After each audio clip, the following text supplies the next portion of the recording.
All right. Good morning, everyone. Welcome, Nas. Oh my goodness, you can catch Nas on Twitch. He streams all the time, and he's big on indies. Love having you here. What's up, Nas? I'm so happy to be here. It's good to see you, man. It's good to see you too. Always. You can also catch me here from time to time. Yes. No plugging this. We're here. I'm gonna plug your other stuff. Catch him on X too, and YouTube. He's got a YouTube channel. We will have all that stuff in the description for you guys. But good morning, welcome. We've got a lot to cover today, and some stuff I didn't send you. It's a surprise. I wanted to surprise you. I know. I'm sorry. But our big stories of today. So Sony wants to fail faster and cheaper. Silksong dropped with no warning. Yeah, that one I sent to you. You did. It's just the way that you just went right out and said it. Oh, they want to fail fast and cheap. Like, well, it's better than failing slow and expensive, which is what they have been doing. Yes. And I mean, looking at their track record too, because I don't even know if they reversed the Jim Ryan stuff, where he's like, oh yeah, we're gonna have like 12 to 20 live services. It's like 12. Has anyone come out and said like, yeah, we're not doing that? That was. Oh, he said that. He said that in the same article that you're referencing. Oh my god. He's just like, never mind that. Oh, good.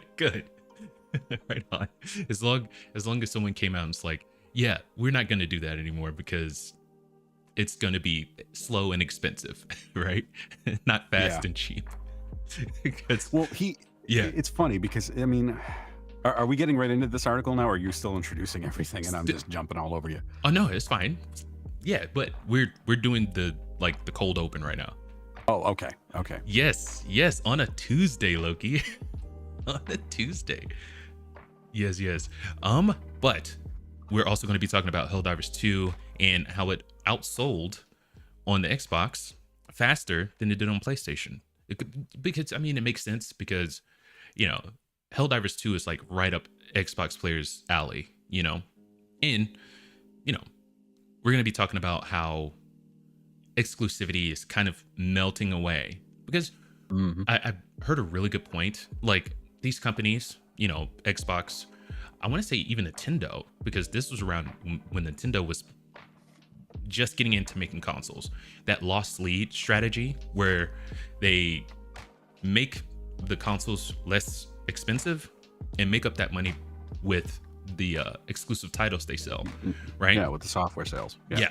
So it makes sense now that the more platforms that you can put these games on, you know, you don't really need that lost lead strategy anymore. Because if you're trying to sell games to make up for, you know, money spent on consoles, put it on more platforms, the more money you stand to make, you know? So, unless you're Nintendo. And I know we talk about PlayStation as being like the last standing like holdout for that kind of thing. Nintendo is really that. That's Nintendo. It's always interesting to think, like, is this going to put any pressure on Nintendo? No. And I mean, I don't think so. Yeah, that's my first answer to is no. But if you see the opportunity for more money there, will that have any effect on it? Maybe. I don't know. I mean, we don't know what the future is going to hold, and we didn't. I mean, probably some good prognosticators out there were able to predict, hey, you know what, console exclusivity is one day going to be a thing of the past. Yeah. So who knows? Anything's possible. That's very true. Never say never. You know, because I there was at one point I thought Sony would never, you know, open themselves up to putting their stuff on other platforms. I know they did MLB like a while ago, back in the, well, it was like what, 2017, 2016, something like that. And you know, that's not their bread and butter. You know what I mean? It's not, they're not EA. This isn't EA. This is Sony. They make single player adventure games. And you would then not they made live service, and that was a great success. Great success. They've done so well. They've done so well. Oh, they've had one success, and that's Helldivers. Oh yeah, and it's not even their game. It's a third Nope. party studio. Oh, Sony, how far the mighty have fallen. I feel like, But anyway, there's a game that I saw, and I want you to check it out and see how much you like it. I know you're really big into indies. However, I feel like this is coming from the Far East, obviously, because they're the only ones that are making games people want to play right now. Well, it's not like I only have eyes for indie games. I'm just know. never in a rush to play something that's AA or AAA or anything, because why? I have enough. I have a huge ass backlog. So I gotta say though, it's a good thing, but you've rubbed off on me, Nas. That's I don't go out and try to get everything day one. I'm big proponent of Steam now. And I just got to the tail end of The Lost Crown with Prince of Persia. It's a phenomenal game. Phenomenal. Oh. I felt like it was a little too long though. I'm being 100% honest, but phenomenal game. I wasn't about to pay $50 for that. No, I think I got it on sale, which Steam is all about the sales. It's all about gamers. Yeah, actually, right now it's $20, 65% off. Perfect. It's still got Denuvo. Ugh, forget that. Never mind. Well, okay. We'll scoot into this really quick. But this is another game from the Far East. They're doing really big things, and I'm excited to see how far they go. I know there's been quite the discussion about Unreal Engine and how everything is kind of looking the same.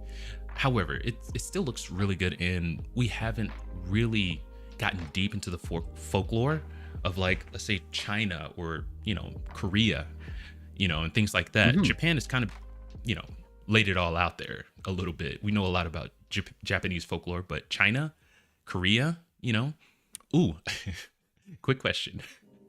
Yeah. Have you watched K-pop Demon Hunters? I don't even know what that is. Okay. What? I feel like you should watch it. What? Yes. K-pop Demon Hunters? Yes. Okay, let me just look this up a little bit, because just from the title alone, it does not sound like it'd be my kind of thing, but I have an open-ish mind. Yes. All right. Oh, everybody's favorite hypocritical voice actor's in it, Song-won Cho. Oh. That jerk. What? I don't like that guy. What else has he done? Oh, he's done a lot of stuff, but he was the voice actor that came out and said that people should authentically cast. So you should, if you're, you should only play roles that you are a member of the race of whatever, something like that. And I think that attitude is just bad and destructive. 100%. Right? Yeah. It's about art. It's not about reflecting real life. It's about, because you're an actor. Yeah. Act. It's kind of like it's in the title. The whole point is to put you into another character. Yes. If you can't do anything outside of, like, you're Asian, so you have to play an Asian character, you're not a good actor then. That's all you can do. Get out of here with that crap. Okay. Anyway, I saw that face and I thought, oh. That aside, it's a really good movie. When K-pop superstars Rumi, Mira, and Zoe aren't selling out stadiums or topping the Billboard charts, they're moonlighting as demon hunters to protect their fans from ever-present supernatural danger. Huh. Yeah, Zoe's my favorite. Zoe's my girl. She's cool. I mean, they're all cool. But yeah. What is this even rated? Like, I want to say it's probably rated G. It's not a lot of. I mean, there's violence, but it's not like grotesque. There's no blood or anything like that. No bad words or anything. But it's still really good. Really good. I think you like it. However, let's move into this. We got Loki's response. I want to draw attention to that. I've heard nothing but good things. You could not pay me to watch it. And hello, Lord Beers. Good morning. Oh, good afternoon. I'm closer to being in the same boat as Loki, though. Yeah. Just because most movies I don't watch anyway. Oh, right on. Okay. Especially anything new, because I just operate under this assumption that it's gonna be crap. Yes, that pattern recognition. Yeah. Yeah. Yeah. And I'm not in a rush. Again, Yeah. there's a whole bunch of classic movies I've never watched before that I could, if I'm in the mood. Oh, and I forgot to mention this yesterday when I was on stream. I watched this weekend A Bronx Tale. Oh, that's so good. Beerus recommended it to me. Oh, it's so good. I have some issues with it, but it was a really good movie, and it's I enjoyed it. I've had some issues with a bit of the pacing, especially with the whole relationship with Jane. Yeah. I thought that was the movie started. I mean, my immersion started to break a little bit at that point. But overall, I thought it was a really, really good movie. Yeah. I'd never seen anything with. I'd never really seen Chaz Palminteri in any prominent roles like that. So it was good to watch. Great acting all around. It was really good. Well, for the most part, not all around, but by and large, yeah, it was good. Like I said, I got some issues with it, but we're not here to talk about that. Yeah, I mean, getting into what, recent stuff because I haven't seen you in a while. I've talked to you in a while. It's good. Yeah. It's good. Fair enough. However, let's get into this really quick, and I want you to tell me how you feel. It's called Swords of Legend. Tell me what you think. Okay. Millions of souls pour into the underworld every day. You're no different. My lord. Can you hear that? He's here. Nice. I bid you walk the mortal world once more.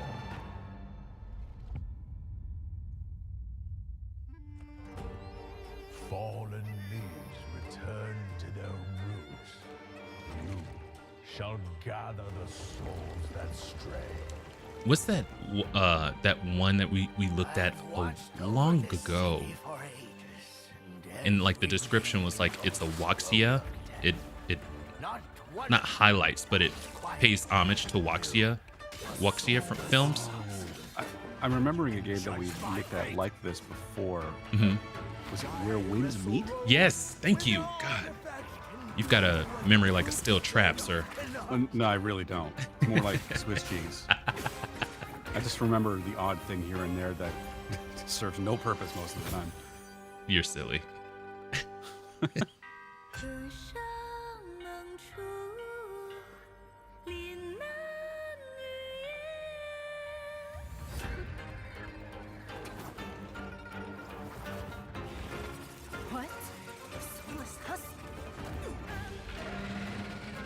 And since I don't speak Chinese, I have no idea what they're saying. It just looks really cool.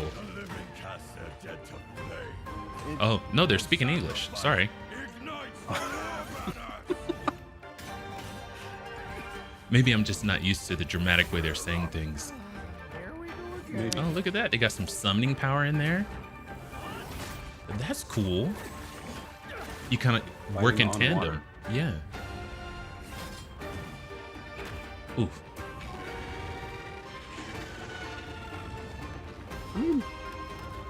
Oh, that's a little bit different, being chased by a big ass house.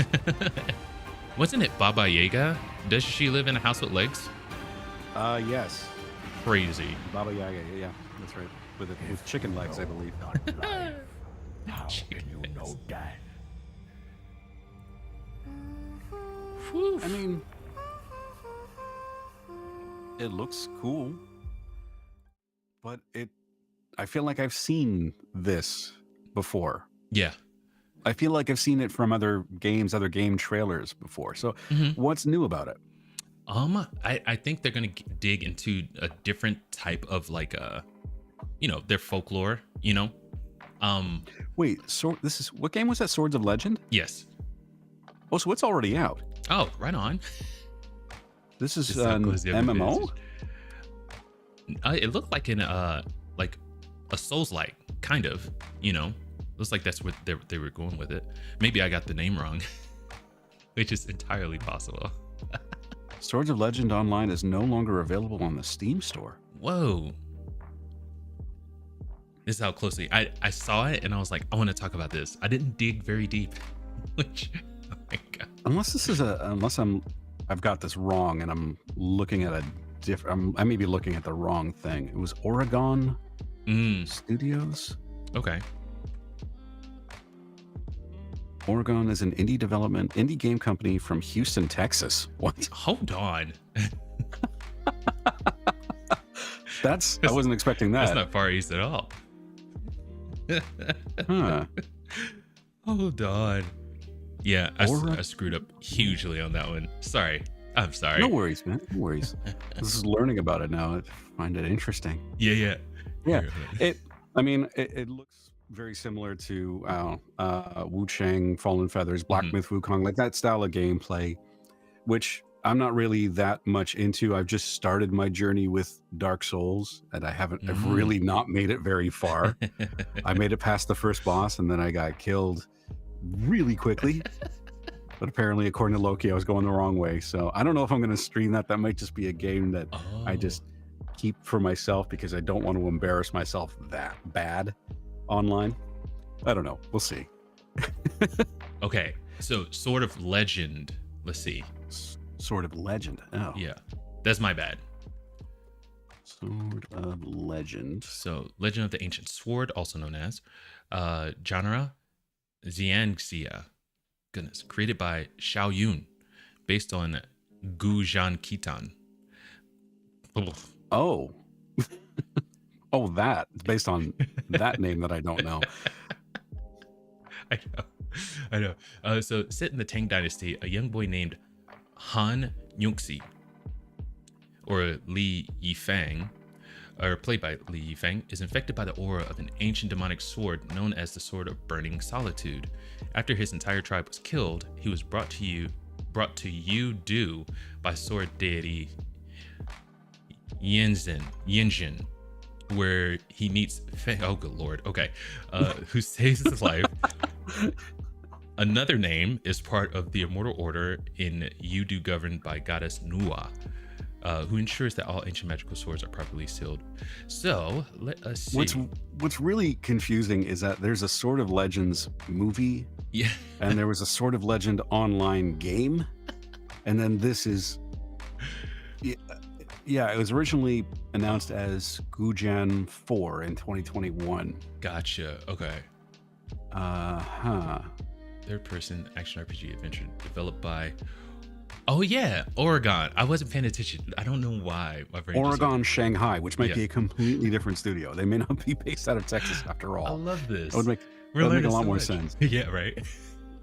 Sometimes this is how it goes, though. When you're trying to find information about especially for indie games, and there's not a lot of information available out there. Yes. You have to struggle with little bits of information and try and piece them together. And sometimes you get one thing wrong, and it just it's frustrating. Or like this one, there's multiple versions of this thing. There's a movie, there's an online game, and then this one, I don't know if they're related. No, I mean they could be. It could all be one big universe. But I mean, it certainly looks like it's got a high amount of polish. Yes.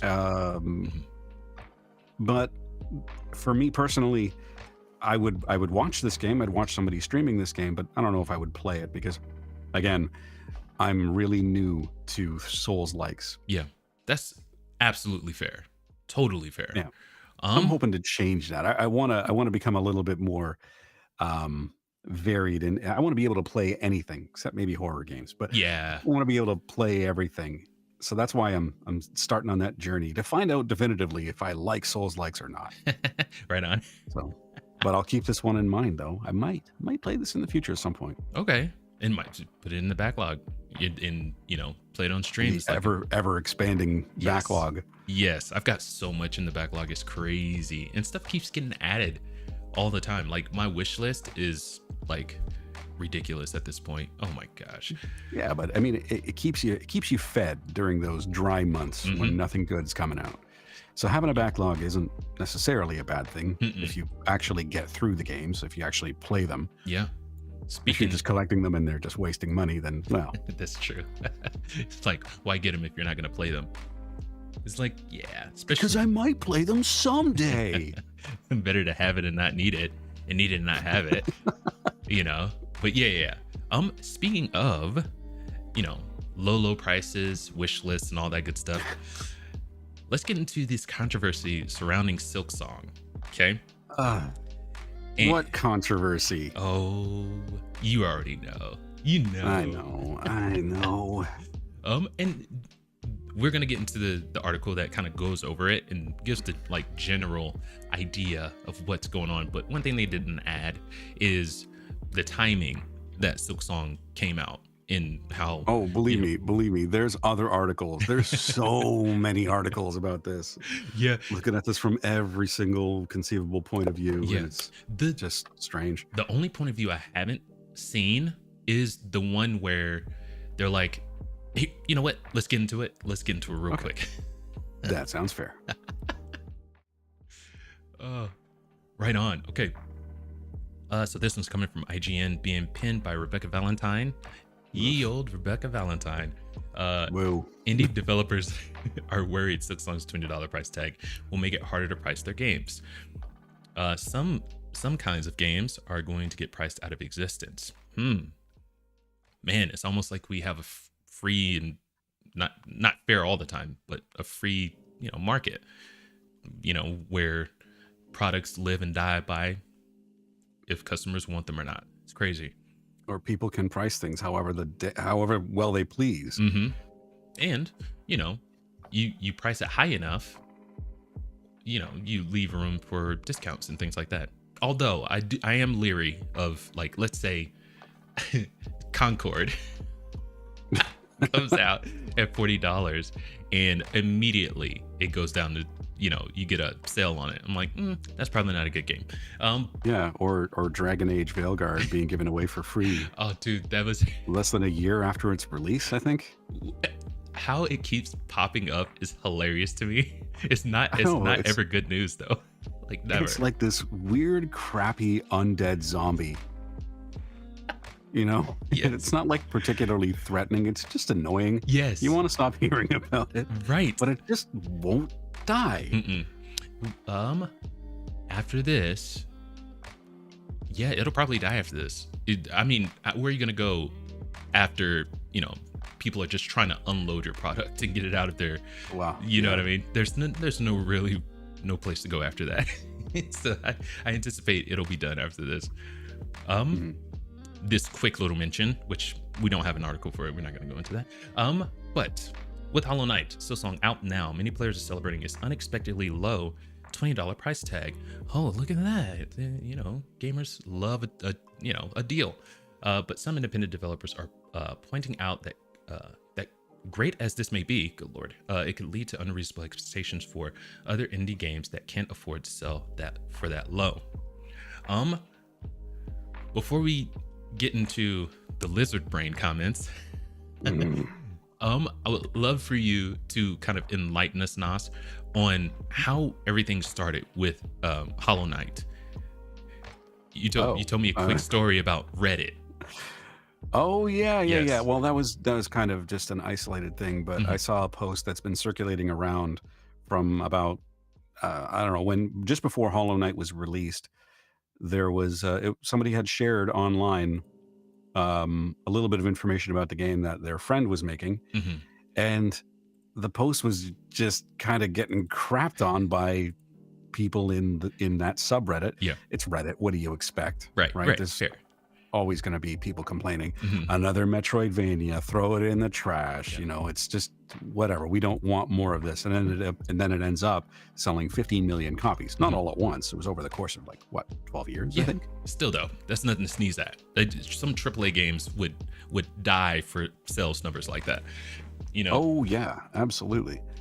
But it just kind of it highlights just how quickly perceptions of things can change. And a lot of the criticism that the developers have gotten is that they don't communicate like every other developer out there. They're very not so closed off, but they're just sort of focused. They seem to be anyway. I don't really know much about them, and I don't need to. Right. But they just seem to focus and buckle down on what they're doing. And because of the success of the first Hollow Knight game, they have the luxury of being able to do that. Yes. Yeah. That's not something that can be easily replicated, because then we would definitely have a much higher standard for indie games if they could all replicate that. But this was just, I don't know, lightning in a bottle. Yes. Yep. And they did it twice. It seemed to be, yeah. I mean, I don't know if Silksong is going to sell 15 million copies. Oh, probably will. Oh yeah. Maybe more. I mean, the articles I see coming out now, is saying that it's really, really hard. People are rage quitting, but those might be isolated incidents, and it could be a, not Bloodborne, but Elden Ring type thing where it's like, get good. It's like, it's not for the faint of heart. If you played the first one, then you kind of know what to expect from the second one. Actually, I wanted to ask you, what's been your experience with Hollow Knight? Have you played it? I have not, but I have it wish listed. You might as well just buy it. I mean, it's cheap enough as it is. Yes. But if you're a fan of Metroidvanias, as I am, I really enjoyed it. I really I thought it was good. I know I haven't found everything.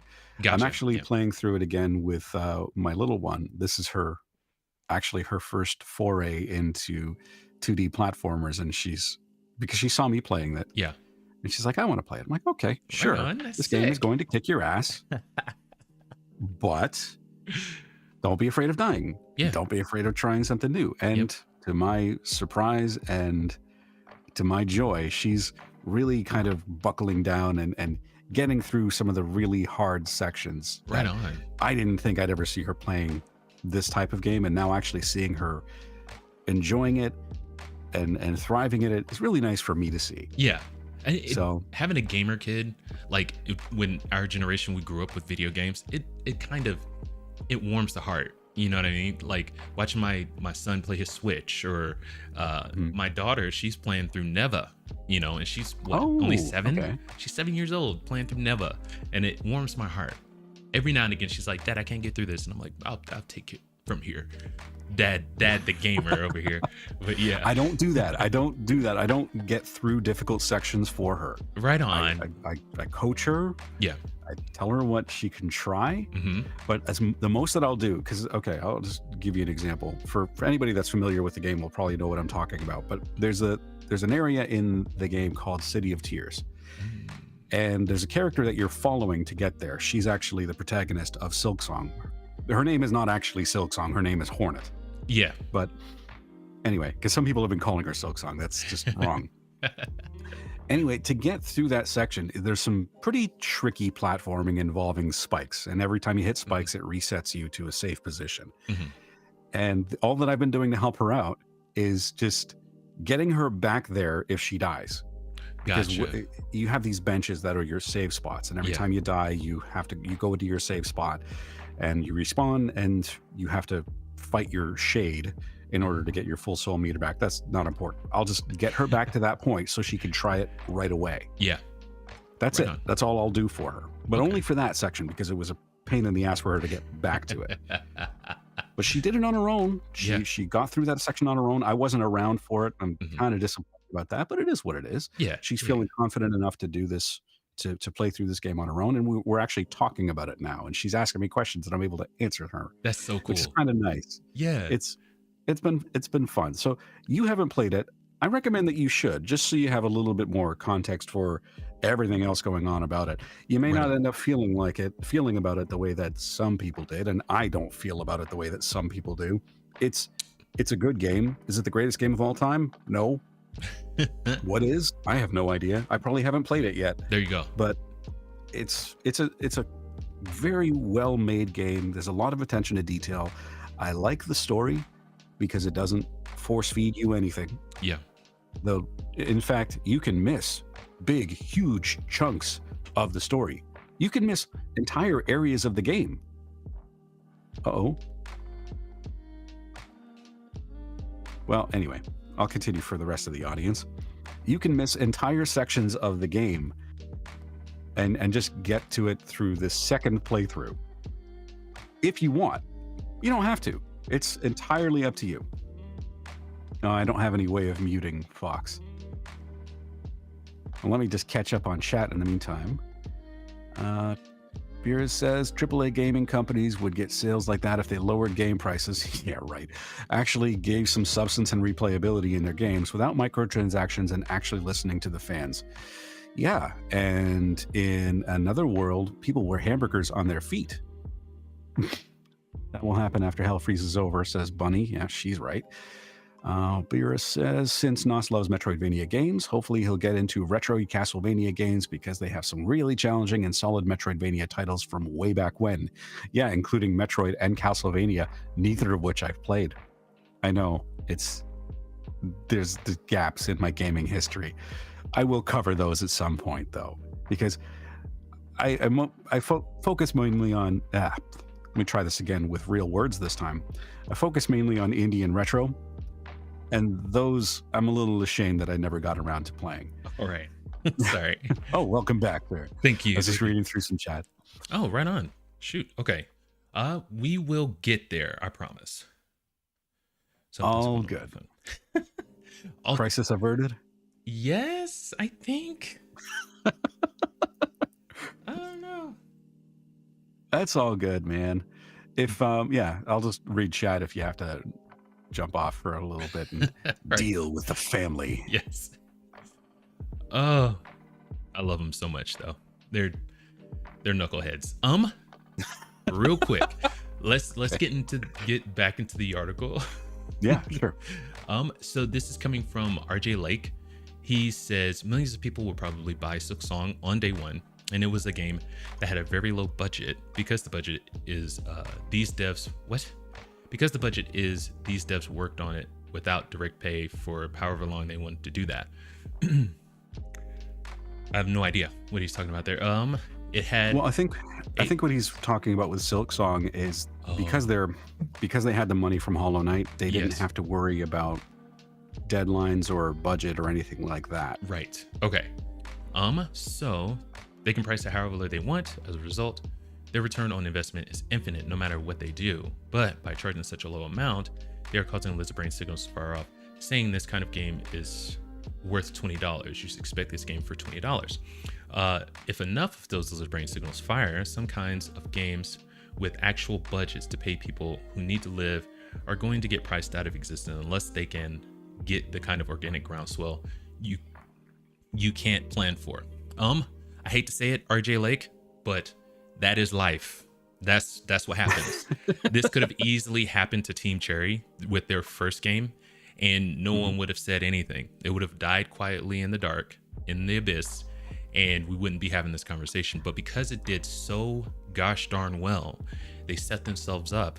They didn't go out and freaking purchase a lot of studios. They didn't balloon their budget to something crazy. They sat in the pocket, took that money, put it towards their next project, and put their head down and worked. So my thing also, go ahead. He's making the assumption here, if enough of those lizard brain signals fire, some kinds of games with actual budgets to pay people. Well, you're making the assumption that people have never bought indie games before, and this is their first one. And sure, if your experience with indies has been, well, let's say you've had no experience with indies, and this is the first one that you buy, and it's $20. Yeah, okay, you may have expectations that are unfair. Yeah. But that's up to the consumer. That's the consumer's problem, really. If they want to get more information about, let's say this is their first introduction to the indie game space, period. Well, what better introduction could you have? You have a fair-priced game. It's a high-quality game that you really enjoy, maybe. It might be too hard for you, especially if this is your first experience with indies. Yeah. It's a good introduction. You want people's first experience with something to be good. Yes. Because then they'll want to continue. They'll want to explore more. They'll want to see what other games there are out there, what other high-quality games that are not AAA that they've been sleeping on. Yep. Right? Just like when the first one came out. And all of the indie games that came out in that year in 20... Oh, shit. I said earlier 12... Pardon my language. I said earlier 12 years. I don't think that was right, but in 2017? Yeah. So Stardew came out in 2016. 2017, Hollow Knight came out with a bunch of other really good indie games as well. And what's happened to the indie game scene since then? It's exploded. It's gotten more attention. Yeah. It's gotten bigger. Yep. It's commanded more market share. Yes. Yep. Because of good experiences that customers are having. Oh yeah. And I guess you could thank AAA for that too. Well, yeah, for pushing people to an alternative. That's what happened with me. Me too. Yeah. Me too. And I think one of the biggest things he's missing here is, it's not about it, and I hate to say it like this, but it's not about the indie studios. It's the indie scene is like the last standing refuge for gamers, and seeing it do well, going toe to toe, doing numbers that AAA usually does, not so much anymore, but seeing them do those numbers, it's kind of putting the AAA industry on notice. It's like, hey, Well, that's smart. That's if they're smart enough to listen. That's if they're smart enough to take lessons from this, and right. that the lessons they're taking away are the right ones. Yes. And I think the lesson that should be taken away from Silksong doing so well is that indies are a viable alternative to the AAA gaming industry. Indies are kind of where it's at right now, because you can really kind of go back in time, like 15 years, as we're talking about price and the kind of games that they offer, and you have really quirky ones, and things that kind of remind you of why you got into gaming in the first place, instead of the super slickly polished and buggy unfinished that kind of thing with AAA. So indie is putting their flag down, saying, hey, we are a viable alternative. Now the thing that I don't want indie to get, because this feels like something that AAA would get wrapped up into, like AAA studios would be like, hey, GTA, you gotta give us a head notice so we can move back, and slide comments like, oh yeah, I did move my release date because Silksong was coming out. It's like, you don't have to mention that. You don't have to say that, because it feels like you're taking a shot. If you are moving your game's release date, you should tell people why. Well, I get that, but it feels like, but then when we go into, you don't feel comfortable releasing next to Silksong because you don't feel like you can, get more eyes. And I read an article where a company decided to release, and it worked out in their favor. Because you shared that article with me. Oh, right on. Jet Runners? Yes. It looks like a lot of fun. So as a matter of fact, I haven't been on my Steam Deck this week, but I am gonna get back on there. Jet Runners, that's one I'm gonna look up because it looks like a lot of fun. But like completely different genre. Yeah. It's like right. So like you said, but the article, I think what it pretty much summed up to was, because so many people moved their launch date away from Silksong's, they ended up being at the top of like new and trending, like right underneath Silksong. So it worked in their favor. Yeah. Because, and this is important, they could have pivoted. Yeah. And you should pivot. Like when something like this is happening, I understand the impulse to say, maybe, you know what, because Silksong is going to take all the air out of the room. Maybe we should move our game that is similar in style or genre to another date. And that's fine. That's your decision. Yeah. Your decision. You're not being forced to do it. So don't blame anybody for it. But that's what I'm saying. Like, it feels like whenever they say, hey, we're moving our game, we're pushing our game back because of Silksong, the release of Silksong, it's like, it feels like you're Silksong blaming made us do this. Right. No, they didn't. It feels like that. No. But continue. I'm sorry. I didn't mean to interrupt. Sorry. Well, I mean, really what it comes down to is you have to... this is what I was worried about, because the whole kerfuffle surrounding Silksong and seeing everybody's response to it has really shown how insecure some people are about the quality or the substance of their own projects. Yeah. Especially when you're saying, well, they should have done this. Team Cherry should have done this. They should have charged more. They should have given more notice. They have a responsibility. Yeah. Let me tell you what Team Cherry's responsibility is. Their responsibility is to themselves, their product, their customers. That's it. That is it. Nothing more. Nothing more than that. And they didn't ask for this responsibility that people are trying to put on their shoulders. Eric Barone, the developer of Stardew Valley, didn't ask for that. He just made a good game. And if he dropped Haunted Chocolatier, which is this upcoming game, if he dropped it without giving anybody notice, and it came out 2 weeks from, he let people know 2 weeks before, and then it launched 2 weeks later, we'd still be saying the same thing. Yeah. We'd still be see the same thing coming from people saying, well, he had a responsibility. He should charge more for this. Yeah. Think of us, not the gamers. It's like, what are you thinking, Team Cherry? Think about us. We've got stuff we got going on too. It's like, sure, man. It's frustrating. Yeah. It's frustrating because I can see this from both sides. I mean, from a consumer's point of view, this is just straight up aces. This is great. Yes. This is great for customers, dude. Good game with a lot of that it hasn't changed its format too much. I haven't played Silksong, and I'm not in a rush to play it. Yeah.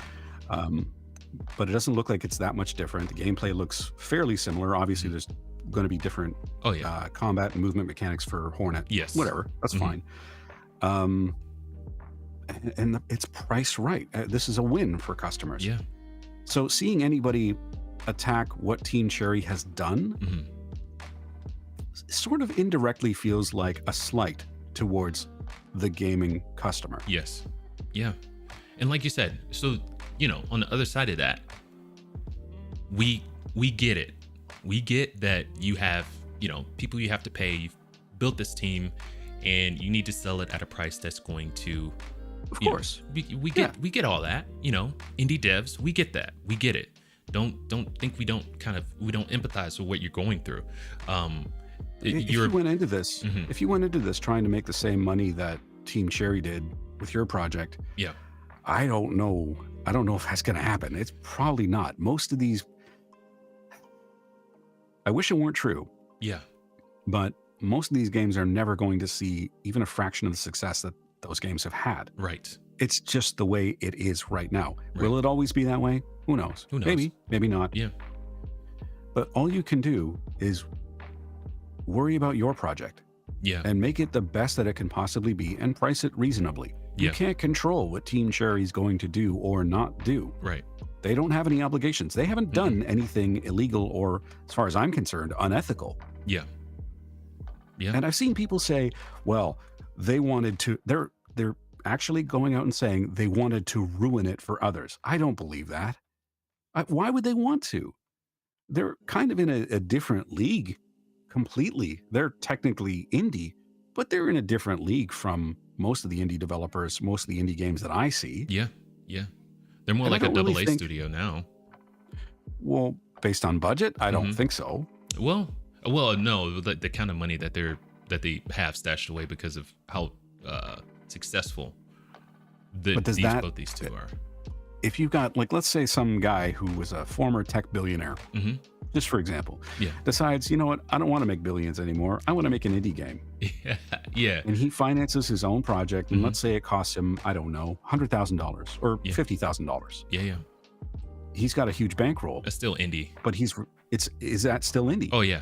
Yeah, 100%. Yes. I think so, because it's about the project, not the person behind it. Right. 100%. To me, anyway. Yeah. I mean, it's not like, if he's a tech billionaire, you still got Sony that's like worth $150 billion. You got Microsoft worth trillions of dollars. Bruce Wayne decides he's going to make an indie game. Hopefully it's an Arkham game. Arkham. Yeah. His answer to Suicide Squad, Kill the Justice League. By the way, I think they're doing another Arkham game, but it's going to be another VR. Like what's happening right now? Like, I don't know. VR isn't doing like crazy numbers right now. So why do they feel the need to make another VR game? I really don't know. It must have had some success. Oh yeah, for the first one. Yeah, and it's kind of niche. I don't know what the budget for making a VR game would even be. But that's a good question. Yeah. Let's wrap this one up real fast, just because I think we covered everything that we wanted to cover. Yes, but first off, Team Cherry has no obligation to any other studio to let you know when they're going to release their game or how much they're going to price their game at. They have no other obligation to anyone else except for their customers that they are making this game for. And we empathize with the plight of other indie studios. We know that you have bills to pay, people to pay, and Oh yeah, you know, the it fact really that, sucks. yeah, It really sucks when you're yes, struggling yeah, with your own project yeah, and you don't know how well it's going to sell. mm-hmm, You don't know if it's going to have an audience, and you're struggling with money yeah, because this is a passion project for you. right, It really sucks yes, when that's happening, and then you see happening across the street these developers that are having a huge amount of success, mm-hmm, and they're getting all the attention. yeah, And it really, you want to be happy for them, but at the same time, you're worried about your own stuff. I yeah, totally get it. yep. We can Do throw the best Expedition that you 33 in can. there too. Sorry, What's that? we can throw Expedition 33 in there too. Sure. Yeah, Do the best that you can and make the project that you want to make. Yep. But if you went into this just hoping to make money, I don't know how well that's going to work out for you in this space. mm-mm. No. I hope it does, but I can't say for sure. Yeah, and it's funny. We're kind of saying the same thing. I guess all of gaming is telling customers to temper their expectations, and we're telling them, you know, to temper their expectations because, you know, they don't know if their game is going to sell. So it's like, maybe put yourself in a position where expect the worst, but what do you say? Plan for the worst. What how does that go? Expect the worst, plan for the best. I don't remember how that goes. But Well, I mean, in this case, I think the Serenity Prayer would probably be more appropriate. it's like, expect not to sell a lot. And if you do, that is a happy day. You know, lower, temper your expectations. It's about safe. But no, seriously, I do think the Serenity Prayer works better in this case. And I can't remember exactly how it goes. I just remember what it's called. Grant me the power to accept the things I cannot change, the courage to change what I can, and the wisdom to know the difference, or something like that. And in this situation, there is nothing that you can do. Yes. There's nothing that you can change about what Team Cherry have done. Yeah. All you can do is work on your project, make it the best that it can be, give it the best opportunity to stand on its own, and get it in as front of many eyes as you can. Yep. Perfectly said.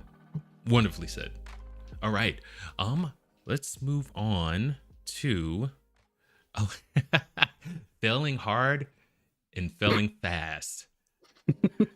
The PlayStation story. The PlayStation way. Fail hard and fail fast.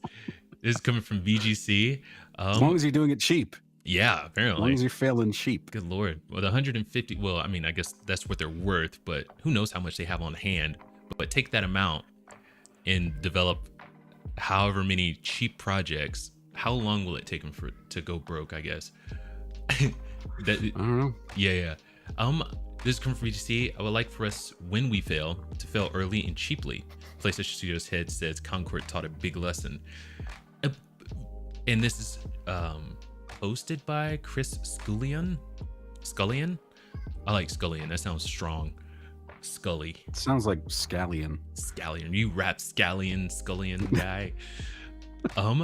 But in an interview with the Financial Times, Hulst explained that the company had been putting in more measures to lessen the impact of any games that fail to meet its standards. Hulst is kind of the wrong one to be doing this, because apparently Concord was going to be the next Star Wars, and he was leading that charge. Wait, hang on. The next Star Wars what? Because not every Star Wars project is good. Is it going to be The Empire Strikes Back? I think that's what he was going for. The Last Jedi. I think he was going more The Empire Strikes Back and not The Last Jedi. I think that's what. But The Last Jedi, didn't it make like $1 billion or something like that? I don't know. So who knows? Maybe he was talking about The Last Jedi. Maybe he had like the old cartoons where they see a bunch of like an opportunity to make money and then they get dollar signs in their eyes. Maybe that's where he was coming from. Not making an actual good game, but the dollar signs he saw. They're not interested in making good games. No, not anymore. Not at that level. They want to make money. Yes. They're chasing trends. Yep. Chasing trends to get more investors. That's basically what it's all about. So Hulst's comments referred to the failure of Concord, which was reportedly in development for around 8 years and made it all the way to full release. Before just 2 weeks after it launched, Sony announced plans to take it offline, pull the game off sale, and offer refunds to all players who bought it, citing a poor reception from players. So we're getting to his actual quote. We have since put in place much more rigorous and more frequent testing in very many different ways. The advantage of every failure is that people now understand how necessary that oversight is. Now, you would think that Sony, of all people, would have these kinds of stop breaks already. You would think they would have this stuff already in place, you know? What, management? Oversight? You would think so. You would think so. So my thing is, like, they didn't get to where they are by putting, you know, not having rigorous boundaries in there before a game gets to the next level. You know, if it was all loosey-goosey like that, they wouldn't be as popular as they are right now, you know? I don't know about that. I mean, at one point in time, maybe they were able to let the creative teams get away with making a good product because they were actually good teams. Yes, yeah. Teams that functioned really well, had a unified vision, and were able to execute. Yeah. Maybe that's not the case now, and maybe that's the problem. Maybe, yeah. It's like we need an adult in the room to make sure that they're not, you know, screwing up. They're not making another Fair Games. They're not making another Concord. They're not stealing art like Marathon. Got the picture. Because apparently, I mean, this is, it's kind of an indictment on their current projects. Yeah. To say that y'all need a little bit of oversight. You need a parent in the room so you don't screw up. Yeah. Golly. And what, like you said, the teams that they have now aren't the ones that made, like, Naughty Dog. That team is not the one that made Jak and Daxter. You know what I mean? Not the one that made the first Last of Us. Yes, right? Exactly right. Exactly right. You're exactly. So yes. My thing is, man, what went so horribly wrong? Well, I mean, Concord.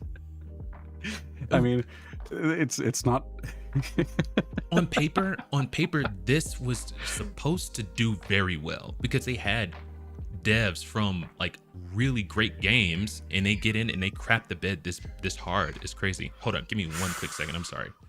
Sure thing.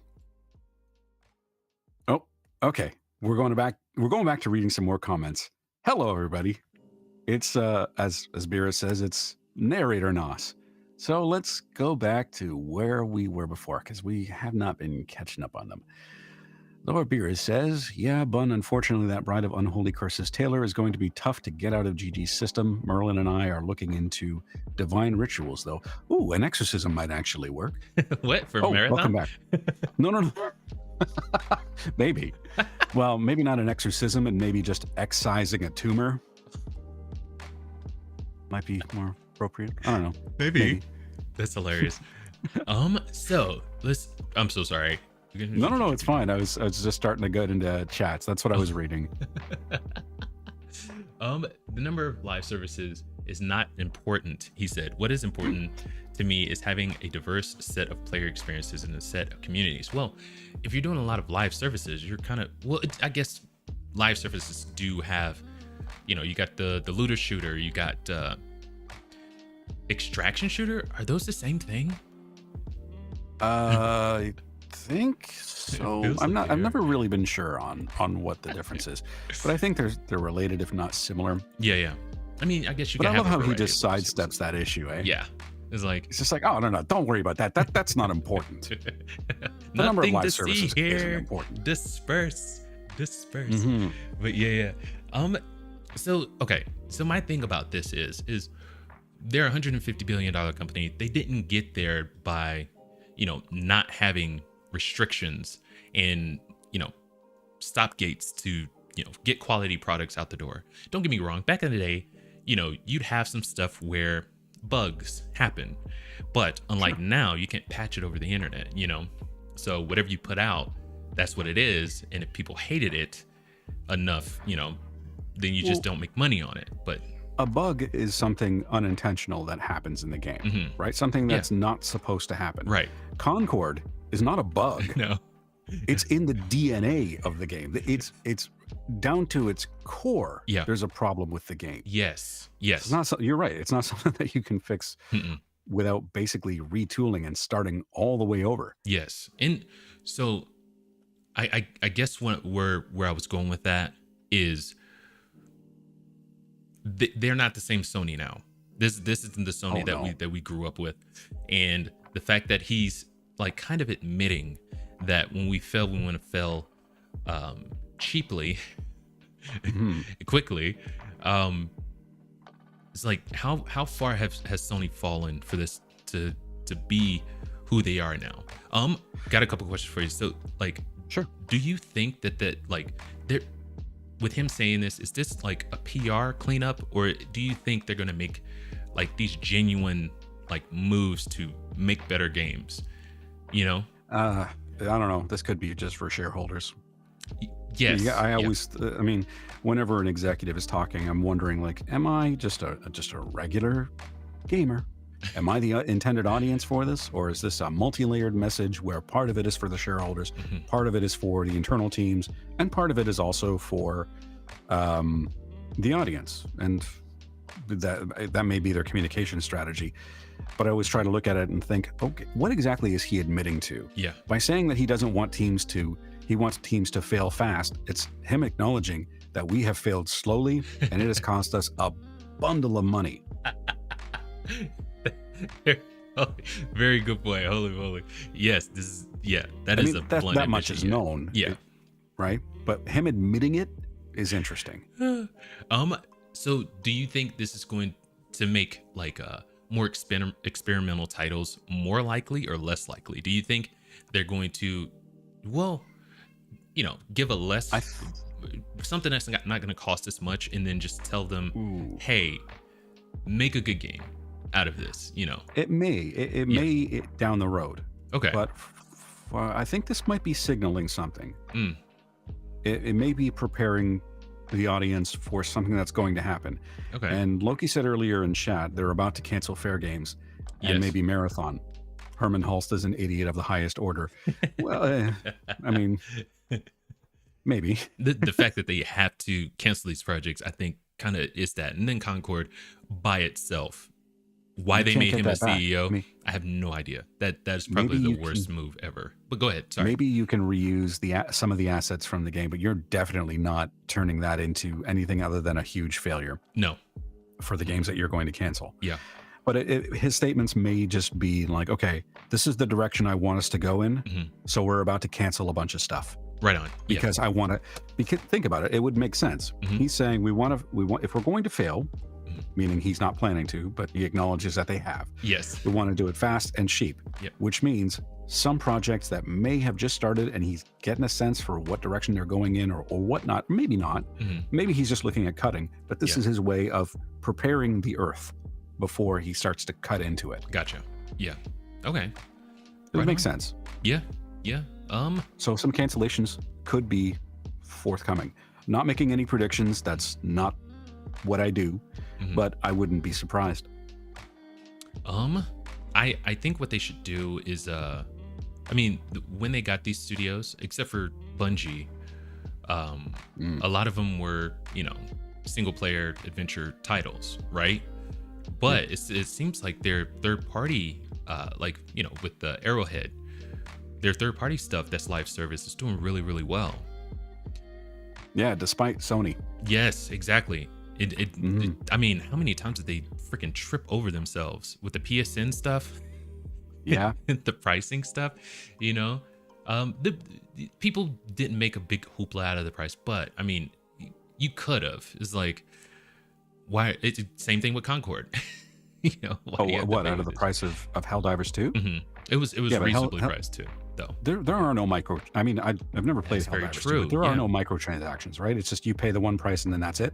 I want to say there are, like, I know they do have like a new cape coming out when they're going through their controversy. But just it has cosmetic stuff, but no pay to win. Right. No, I don't think they have anything like that. I don't think. If you know, let us know in chat, because I've never played it. Have you played it? No, I've watched a ton of it though. Okay. Watched a ton of it. Just call up J Bug and ask him. No kidding. No kidding. Get him on here. You know, I missed that guy. I haven't talked to him for a while. No, my gosh. Anywho's it's. I think we could put this on the rest too. Next. I think. Hang on, before we move on. According to the report, some of the new measures include more of a focus on group testing, Yeah. learning from other Sony teams, and building closer relationships between the executives who spend hundreds of hours playing games before they're released. Who are these executives that are spending hours I on don't these know games? I don't know how much of a recipe for success that is, but given what he's been responsible for so far, Yeah. I don't know. Yeah. I don't know how well this is going to go. Man, yeah. Do I think someone like Hermen Hulst plays video games? Oh, absolutely. He was part Candy of Crush. he was part of like a lot of fantastic projects. You know, I think that he does play video games. It's just, are we talking about a Jim Ryan type? Who like, huh? Jim Ryan did not play video games, dude. He did not do that. But that's the thing. You don't need to be an executive that plays games in order to be a good executive. You just need to know what your teams need, Very true. when to get the hell out of the way, Mhm. and when to put the hammer down when scope is creeping out or they're not delivering on what they need to deliver. 100%. You don't need to be a subject matter expert in order to be a good people manager. Right. And so I think that's where they were kind of falling off. They didn't have, like, between the executive and the devs, I don't think they had good management right there. I think that's where they were kind of like not doing well. You know what I mean? Well, I'm always of the mind that ultimately Mhm. the leadership is responsible for any failures that happen within the company. Oh, yeah. That's my point of view. Mhm. So whoever, they're ultimately accountable. Yeah. So all of these failures of all of these studios and everything that's happened is a responsibility of management. Yeah. Yeah. I 100% agree with that. Yeah. Because it's you know, you got to pick the right people. Pick the right people. Yeah. And then, you know, You can blame the developer, like the creative team for Concord, but they're not the one that greenlit it. exactly right. Right on. Let's move on. We're going to be talking about Helldivers 2 and how well it's doing on Xbox. I kind of led that one over there, but I'm really happy about that. me too. I am too. I haven't.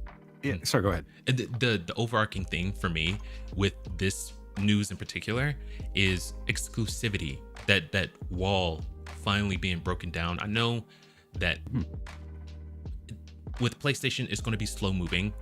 They're testing the waters right now, but if they have more games like this that do really well on Xbox, I think the exclusivity, we can call it done and dusted pretty soon. I think if they continue having success like this. Yeah, and this was a timed exclusive. I don't know if it was. I don't think it was originally intended for that. But I'm okay with exclusives as long as they're timed. Right on. Personally, because True, it gives I guess. the people in your ecosystem a chance to explore the game first, Yeah. right? Yeah. That's how you But sell it also- consoles and stuff. It also creates a fervor for other console owners waiting for it because they know it's coming. And Yeah. they're like Helldivers 2. The gates opened up for Xbox owners or people in the Xbox system, and they just went for it. Yeah. And made it a huge success on that platform because it was already a known commodity. Yeah. They could go online, they could watch streams, they could watch VODs. They knew what they were getting. That's very true. So as soon as it was available to them, they just went for it. I like that. Yeah. Right on. That's a very good point. Me personally, I kind of would like to see exclusivity, whether timed or otherwise, to just kind of disappear. And I know that's going to depend a lot on the studios themselves, like Arrowhead. If they would have came through and said to Sony, no, we're just going to put it on both platforms. You know, I mean, It was up to Sony though. well, yeah. I mean, they're paying them copious amounts of money, I assume, to make it an exclusive, and give themselves the kind of decision making ability. Sony, saying, hey, you got a PSN. This is what we're selling it, the price for it, and things like that. And if you're paying for it, yeah, you should be able to make those kinds of decisions. Well, yeah. I mean, you're holding the keys, sure. Exactly. Absolutely. But I would have loved something like, no matter what the dollar signs were, or however many zeros were on the end of that, I would have loved to see Arrowhead say, we're gonna make it, a multi-platform title, there's no amount of money you can pay us to make it exclusive. And we would have been able to PlayStation, Xbox come together at the same time and have fun and things like that. But well, business, it took some time. Yeah. It took some time, but we got there. We did. We did. So maybe we're not going towards a full multi-platform future, but more closely to time exclusives, because the era of, hey, you can't have this game, you know, that era's done, I think. But the fully open era, I don't know if we'll necessarily get there, but a timed exclusive is like right there in the middle, and that people, it's fair. It creates buzz, though. I mean, as far as from a marketing point of view, okay, so you can create a game, you can develop it for a certain platform. Let's say we're going to create a game, we're going to develop it for Sony. Yeah. Right? You focus on just the development for that platform. But meanwhile, you have in mind that eventually we would like to port this to other platforms as well. Yeah. You let them know right off the hop, we're going to be bringing this to Xbox. Yeah. So that way there's no doubt, there's no worry. And then you just focus on the Sony side. And once it's released, then you worry about porting it to another platform. Okay. It actually shorten your development time because you're only developing for one platform. Yeah. And then you can justify having a timed exclusive that way. Yeah. It's not really a timed exclusive at that point because the game's not ready. And once it's ready, then you port it over to another platform and everybody's happy because the development cycle is shorter because you're only developing for one. Yeah. And then you bring it to everybody else. Right on. Or everybody on Xbox, whatever. Okay. I don't know how well is Helldivers 2 even would this even run on the Switch 2? I don't think so. It might. I don't know how well it would run. Let's see. This is coming from Sean Hollister. Yes, from The Verge. A PlayStation game is now the best-selling game on Xbox. One thing I'm not sure about, because of those sales on Xbox, is that purely an Arrowhead thing, or does PlayStation get a cut of that? Well, they're the publisher, so I imagine they would. Okay. Wow. Okay. Man. Actually, Loki was just saying in chat, Sony owns the IP. Shit. So yeah. But not Arrowhead themselves. Right on. Okay. Dang. In my mind, like the underdog story of them, you know, holding on to that IP and like putting it on Xbox, and they see all of that revenue. Right on. I guess that would have been nice. Yeah. That'd have been nice for Arrowhead. Yeah. Let's see. If you ever doubted the console wars were over, here's a new piece of data to consider. Helldivers 2, formerly console exclusive to Sony's PS5, is currently the best-selling title on Xbox. In fact, it's the first and third best-selling game, if you count its more premium edition, and it's currently the 9th most played game on the platform. Everything's coming up aces for Arrowhead right now, and PlayStation apparently. They made a good game. They made a good game that people liked.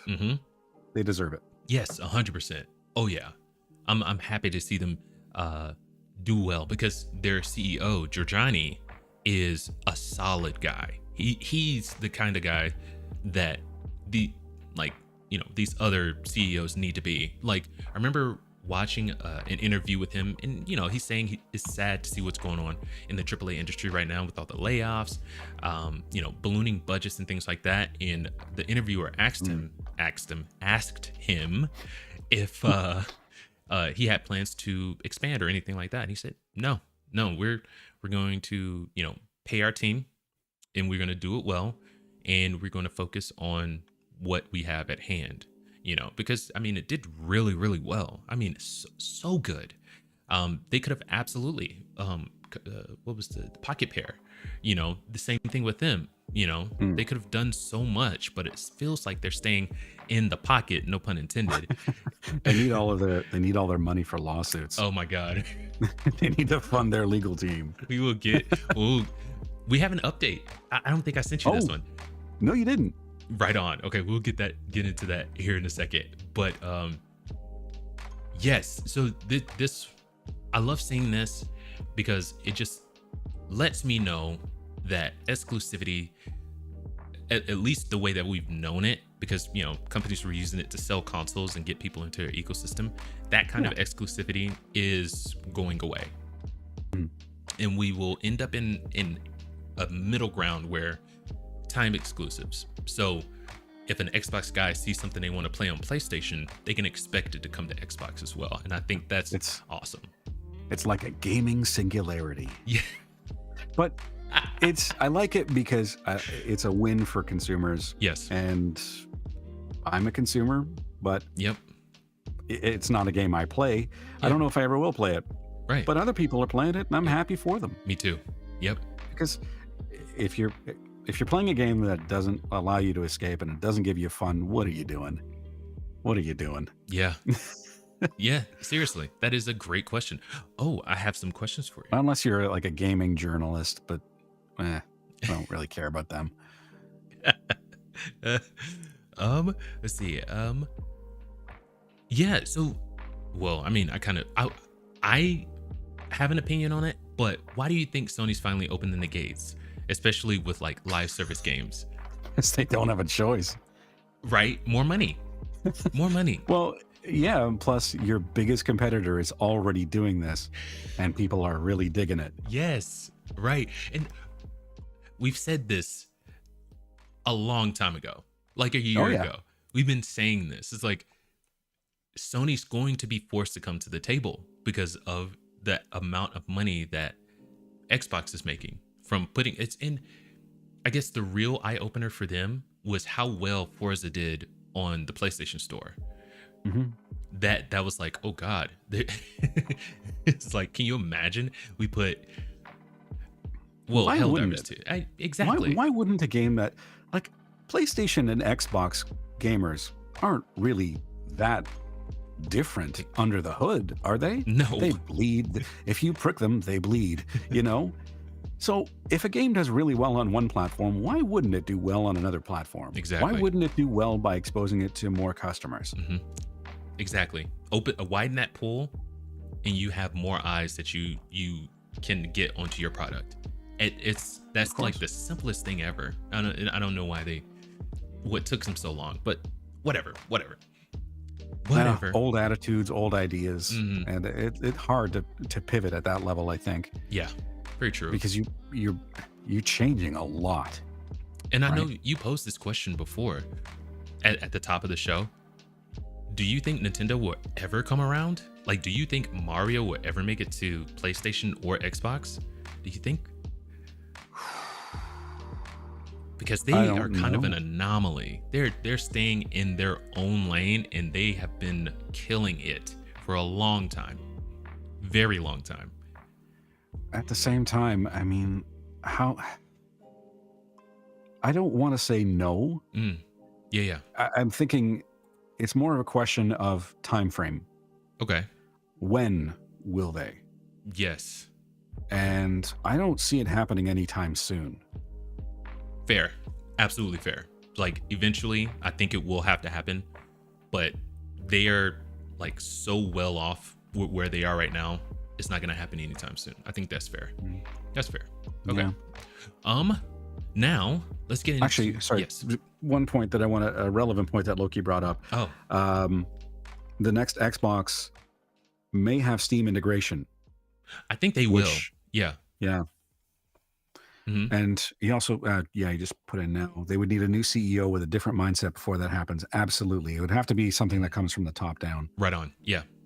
Laura Beer says they should, but it probably will never happen. But a crossover would be a huge financial success for all parties. Yes, but it may be. I mean, Nintendo would have to be okay with basically sacrificing their part of their console sales. Yes, and I don't think they're ready for that, especially how well the console, the Switch 1 did. It almost in this far, like in this day and age for console sales. What they did was a miracle, it's a miracle. They sold like 150 million units. Nobody's seeing those kinds of numbers, not anymore. It's a downwards trend, and they freaking bucked that trend, which is crazy to me. But how did So they do crazy. that? With innovation. Yes, innovation, and they got games that you can only play on their consoles, and apparently they're super duper popular that people will line up to get it. Now, like you were saying along those lines, I don't think Nintendo would. Again, it stands to change. You know, we're not like trapped in this rigorous kind of mentality. You know, but they stand to lose like the je ne sais quoi of Mario and Kirby and all this stuff. You know what I mean? Like the magic of it. It's like you can only come here to find this. Like Disneyland, you're only going to find this at Disneyland. But if Disneyland put Mickey Mouse over in, you know, Universal Studios, then it loses a little bit of that magic, you know? So maybe that's what we're looking at. I don't know. But I agree with what you said, you know. I know I screwed that French up hardcore. I bet you don't even know what I was trying to say. No. We did you mean to say like that je ne sais quoi? Yeah, je ne sais quoi, that's what je ne vais.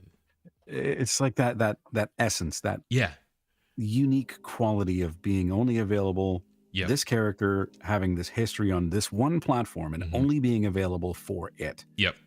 That's what okay. Yeah, then I know what you mean. Oh my gosh. I took French in high school and I took it twice, failed both times too. That's how good I am. You don't need to tell people that. Je m'appelle Sean. Je m'appelle.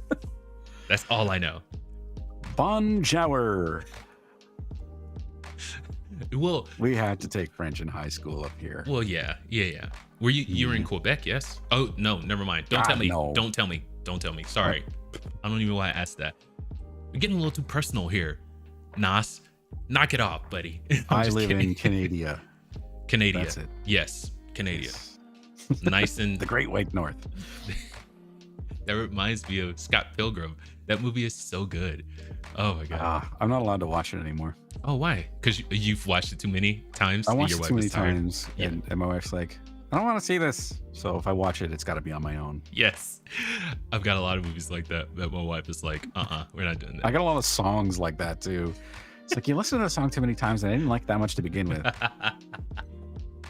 Oh my gosh. Je ne sais quoi, I don't know. Yes, but the way that it's said, like that je ne sais quoi, like that, when usually people are referring to it that way, it's like there's this special quality that you can't really put a name on. You know? That special something, that secret sauce. The secret sauce. Yeah. Like Good Burger. You ever seen that movie? No. It's funny. It's funny. I've heard good things about it, and it's just I've never really. Anytime I've been in a movie watching mood, I don't think about Good Burger. It's you can it's in the era of all that, and it feels like it. You know what I mean? That like 90s? Yes. 90s movie? Yeah. It feels so 90s. Like I'm all right with that. I was around in the 90s. It's kind of like if you ever go back and watch like Power Rangers. Ugh. Yeah. I didn't dig that show. I dug it, and then I was like, oh man, let me go watch some Power Rangers clips, and I was like mortified. I was like, oh god, was I an idiot? Was I stupid? But it's like I enjoyed this. Like no, exactly. for me it was on after school. You get home, turn on the TV, and all that was available for me to watch that wasn't like news or soap operas was Power Rangers. So I just watched it because that was the only alternative. Now in 2025, where I can watch pretty much anything whenever the hell I want, that's the last thing I want to watch. Yeah, so same thing for me, but I dug the crap out of it. I loved the Power Rangers. Going back and seeing it now though, it's like the choreography, it hurt a lot. And I was like, whoa. Yeah, this is painful to watch. Yes, it was so painful. The only episodes I liked were the ones with the green, like they stick in my head, was the introduction of the Green Ranger. Yeah. He came in and he whooped everybody's ass, and I was like, yeah. Show them up jump teenagers who's boss. Oh my gosh. But that actor died, right? Yes, yeah, Oh, unfortunately, and they did a reunion one, I think before he passed away, and he was in such a cool suit. I even like, I know this is considered a guilty pleasure because not a lot of people liked it, but the rebooted Power Rangers movie, I liked it. A ton. I thought they spent a little too much time training montaging. They did that a lot. But once they finally got in their suits, I was like, oh yes, this is what I paid money for. I didn't actually go to the theaters to watch it, but it was on a subscription service. This is what I paid $7.99 for, you know. Oh, Beerus is saying, yeah, Jason David Frank did pass away. Yeah, Rest in peace, pal. go to I'll always remember you for kicking the Power Rangers ass. Orange soda. Yeah, that's the guy. That's the guy. If you want a hit out on the Power Rangers, that's the guy to get. Yeah. He's the guy. This one is coming from Insider Gaming. I know this one has been passed around a lot, but I want to get your take on this. So exclusive, Insomniac Games Wolverine is likely to be at the PlayStation's next State of Play. Insider sources have revealed that the Insomniac Games Wolverine is ready to be shown off for the first time officially since 2021 PlayStation Showcase. According to sources who wish to remain anonymous, as they couldn't talk about company plans, PlayStation is currently planning its next State of Play event towards the end of September, which is going to be, which is really soon. It's the 9th. Well, relatively. Other sources revealed that Insomniac Games Wolverine is almost certainly going to be at the event as the production of its next trailer has now been completed. Now, Insomniac Games, first Spider-Man was amazing, and they have a really good track record, you know, leading up to Spider-Man, Marvel Spider-Man, chef's kiss good, best swinging mechanics in a Spider-Man game, obviously, because of the technology we have. It stands Better to than reason. the 2002 version. Yes. I played that one. I wasn't Insomniac, but I played that. I love that game. Yeah. They have the best Spider-Man mechanics. I love the variety of cosmetics you can get in with the Spider-Man suits. Love that. And the story was really good. The story was so good.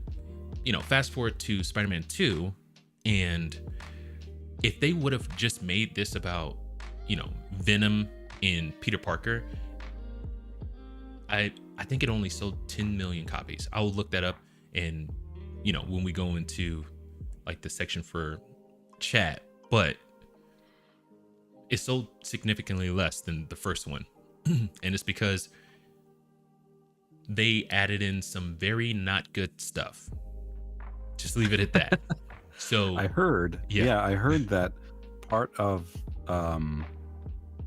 the game was cut in order to make room for the Mary Jane gameplay, which I don't know. Mary Jane versus Venom. Gee, I wonder who's winning that one. Okay, so like the funny I thing don't know is, much about it. I know a little bit about what I've seen, but yeah, when you're playing a Spider-Man game, I don't want to control Mary Jane. not when you're facing Venom. In the first one, when she was sneaking around the museum when they were like hostages or whatever, I guess didn't she have some taser or whatever and something? I don't know. I want to say yes. I want to say yes, she had one, and then it turns into like a taser gun in the second one, which she was taking out Venom symbiotes with, and I'm like, no. No. You're gonna take out something that Spider-Man struggles with. Yes, with a taser.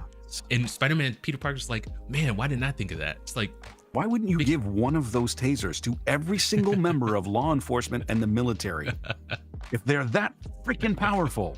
Oh yeah, Spider-Man's kicking himself. It's like, God, am I stupid? Yeah. Am I a dummy? God, why didn't I think of that?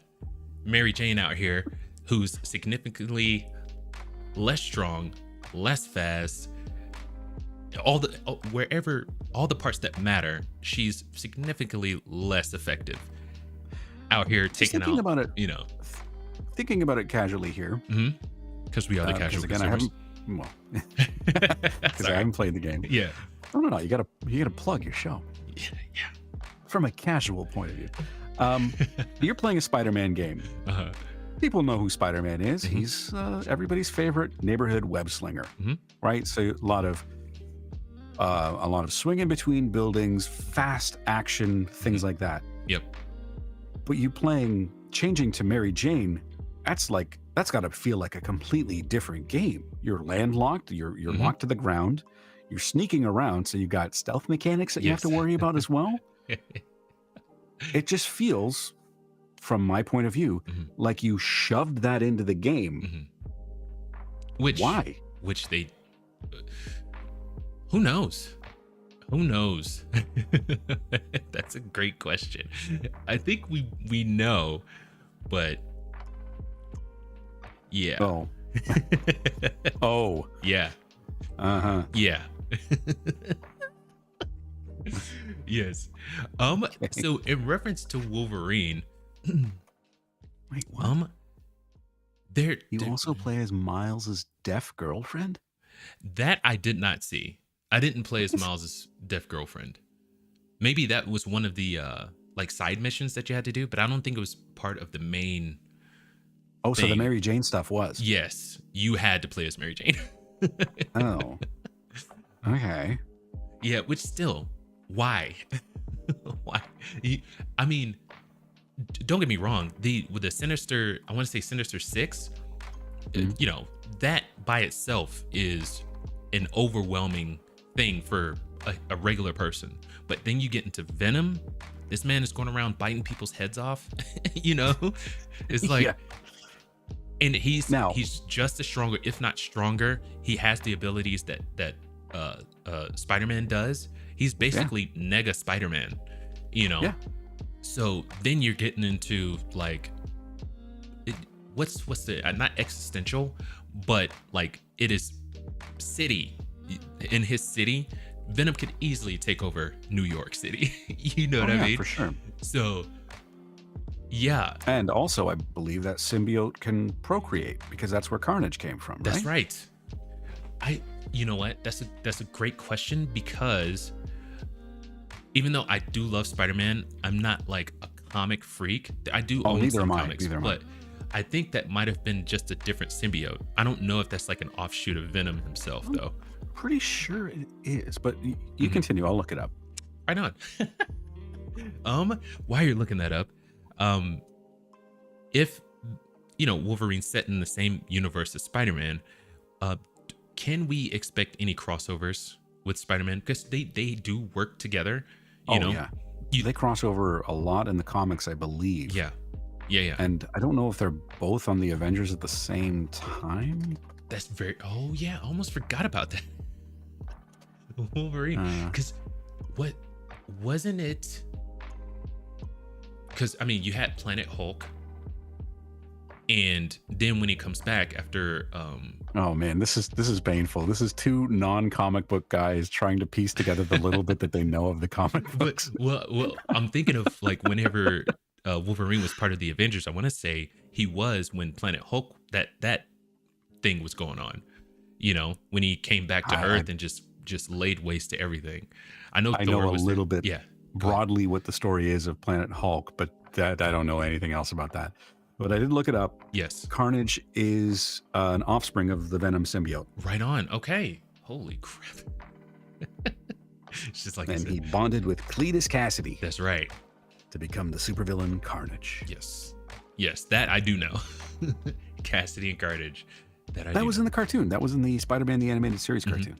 But I didn't know that it was like his offspring. I wonder how that did it just a piece of him fall off and it just...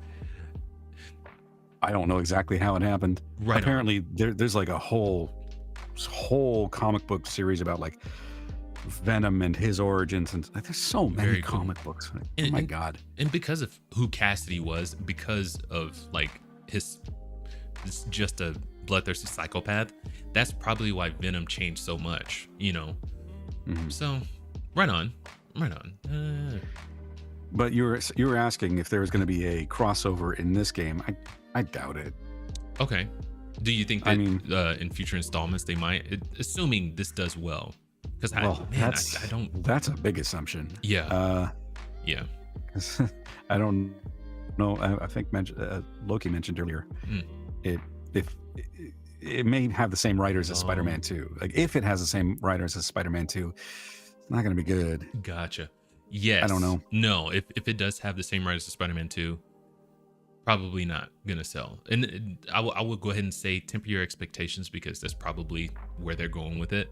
And the news on, you know, some stuff, insider stuff, it doesn't bode well. You know, let's just say Wolverine isn't going, as far as I can tell from what I've been reading, Wolverine isn't going to be the hack slash guy. He said they might try to, you know. So what are we doing? I don't know. I mean, if I'm going to get a game called Wolverine, I'm going to be expecting to play like the Wolverine that I'm familiar with. Yeah. Right? Yeah. Somebody who's doesn't really think too much before doing stuff. And this is not based on comic books. This is just based on movies and cartoons. Yes. Yeah. Who's very rough around the edges. Yes. Who's lived through a whole bunch of crap, has memory issues, all that stuff. And I just want somebody who's just going to feel like I can rip through anything while I'm controlling him. Yes. Right? Like I tissue don't want. paper. Yeah. Imagine a character like that getting sidelined in his own game. Criminal is what it is. It would be criminal. But it would be stupid. They're It'd going be with like another wasted opportunity. Yes, 100%. And it's going to be more like Hugh Jackman feels like they might go with, at least with his build, a Hugh Jackman build, which isn't a bad one. It's not bad. But there is nothing like seeing our short king Wolverine as buff as possible as he possibly can be, just tearing through stuff. That's my favorite. The man basically version. looks like a square with claws. And I would have it no other way. No other way. All right, that was a lot of fun. Let's get into the surprise one. Sorry, 1 second. Yes. Loki knows more about this than I do, and he's just sharing that you'll also play as Jean Grey, Right. according to leaks from early last year. Right on. Now that's I don't know if that's gives them enough time to pivot away from that if they decide it's a bad idea. Yeah. But I don't know if I want to play as anybody else in a Wolverine game. No. Why would you? It's like making an X-Men game if it's going to be more than just Wolverine. Why do that? Sure. You know. I'm curious though how this is going to, how the success of Marvel Rivals and the ongoing nature of it is going to affect this at all, because I feel like there's going to be comparisons that are made. Maybe. I totally love, at least in terms of gameplay, right? Because they're both third person. Right.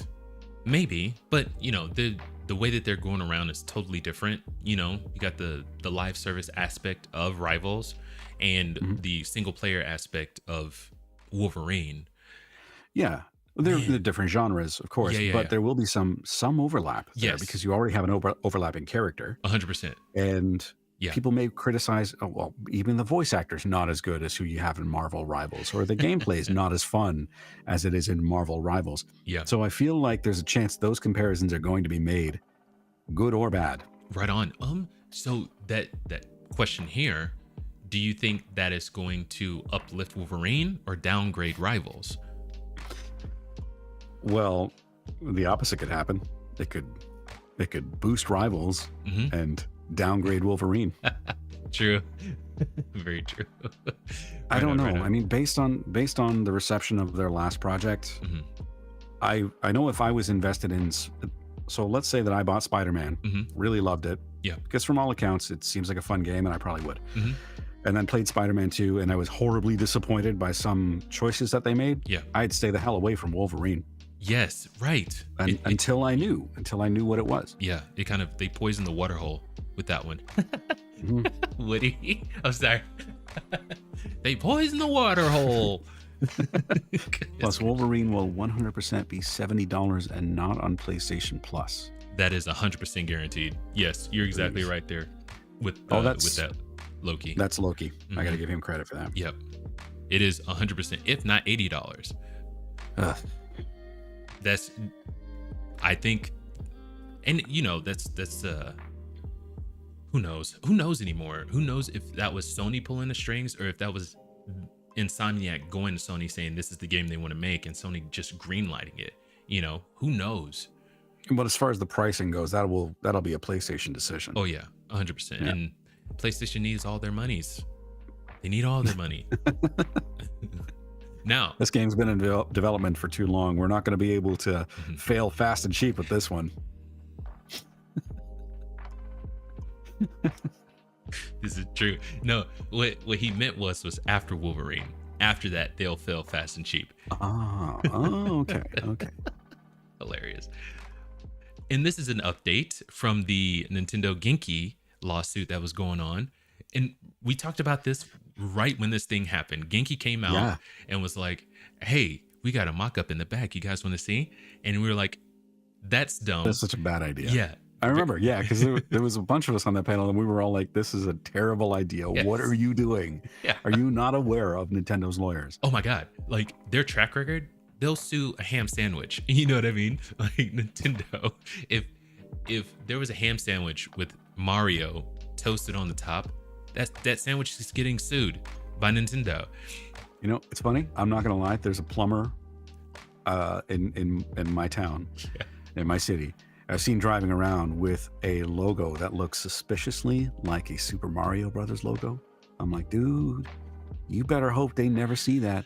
You better hope. You better not have that logo on your website because Nintendo's going to bust through the ceiling and they're going to take you away. Oh, yeah. Kind of like the what was it? Oh, God. I ruined the joke. But like the Kool-Aid man just bust through the wall. Oh, yeah. Oh, yeah. You've been served. You know? Yeah.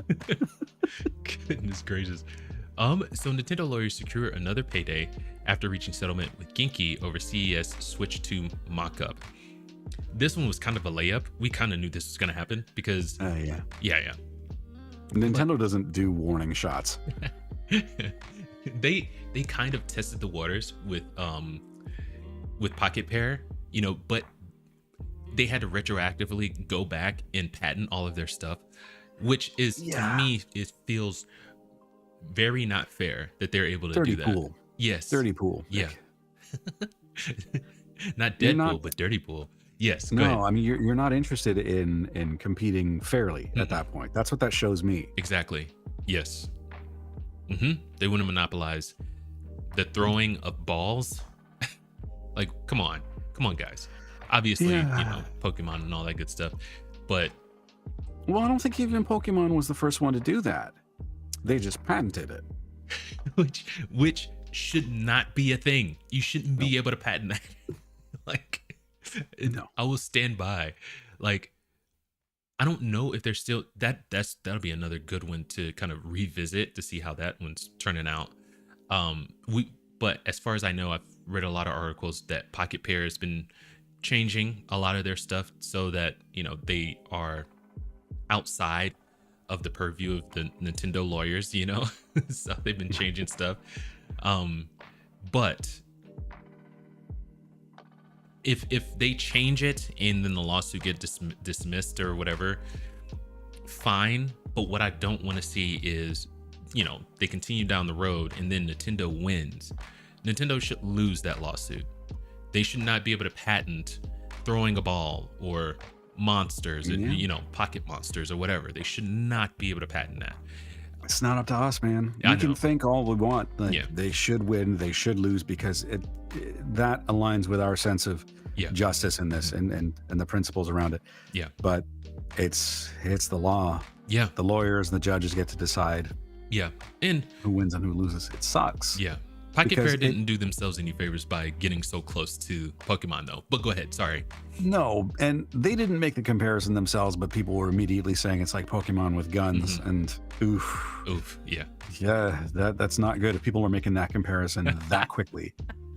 Yes. Right. Even when I saw the game, I'm like, oh, this looks like Pokemon. Oh, this person has an automatic rifle. Wait, what? Why? Huh? Right. Yeah. Oh my gosh. Hilarious.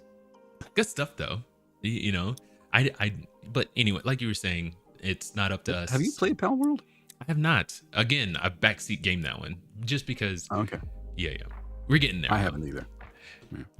A U.S. judge has ordered accessories manufacturer Genki to pay Nintendo damages as part of a settlement in a lawsuit over the company's Switch 2 mock-up shown at CES 2025. We already know the backstory and all that, but Nintendo sued the company, accusing Genki of embarking upon a strategic campaign intended to capitalize on the public interest surrounding Nintendo's next generation console. Very true. It alleged trademark infringement, unfair competition, and false advertising. Nintendo asserted Genki boasted its alleged early access to the unreleased console and allowed guests to hold and measure the mock-ups, adding that as Genki's claims of compatibility would be impossible to guarantee without unauthorized illegal early access to Nintendo Switch 2. Genki has misled and is misleading the public as its ability to guarantee the compatibility of its products with the Nintendo Switch. I don't think there's any doubt that what that guy did was a rare, very, very, very dumb thing. Yeah. Nobody's defending that. No. And I would have to say, like Nintendo said, the way he obtained it was probably very illegal. Well, I think I don't know if he said this or if there was some allusion to it that he got it on the black market. Which I don't doubt. However he got it, it was probably illegal. It wasn't up to snuff for sure. But this is, you gotta see this. So What's up? Like Genki was kind of flaunting it, right? Yeah. So following its initial claims of access to genuine Nintendo, blah blah blah.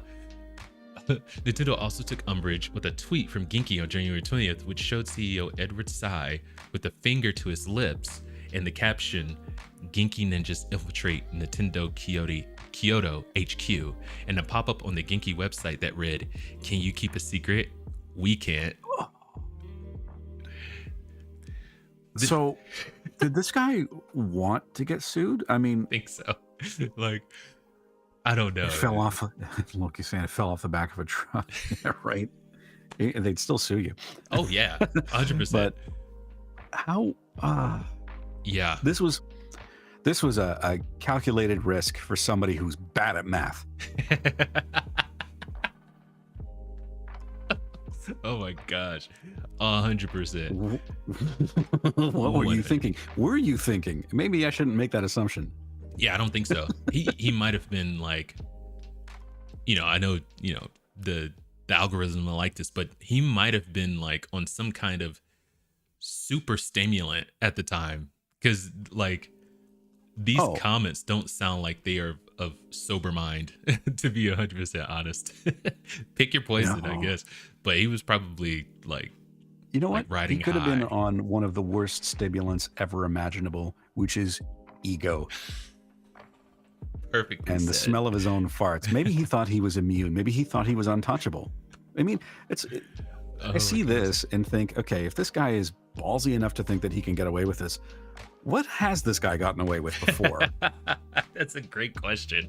I'm curious, because you shouldn't start with this level of hubris. I mean, there's maybe he has a history of just being on the right side of the law, but just barely. Yeah.